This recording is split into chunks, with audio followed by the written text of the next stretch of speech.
धम्मपद पापवग्गो।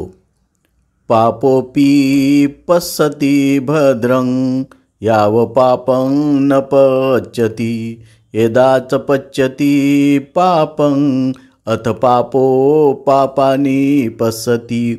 जोपर्यंत पाप परिपक्व झाले नाही तोपर्यंत पाप्याला पाप मंगल दिसते, पण जेव्हा पाप परिपक्व होते तेव्हा पाप्याला पापाची जाणीव होते।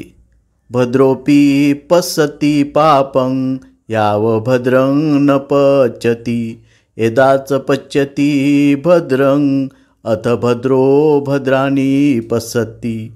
जोपर्यंत शुभकृत्य परिपक्व झाले नाही तोपर्यंत शुभकृत्य करणाऱ्याला ते पापच वाटते, आणि जेव्हा शुभकृत्य परिपक्व होते तेव्हा शुभकृत्य करणाऱ्याला त्याची जाणीव होते।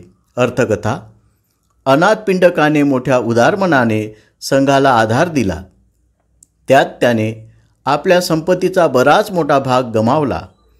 त्याच्या बेसुमार दान देण्याबद्दल त्याच्यावर खूप टीका झाली। त्याकडे दुर्लक्ष करून त्याने आपली उदार वृत्ती तशीच चालू ठेवली।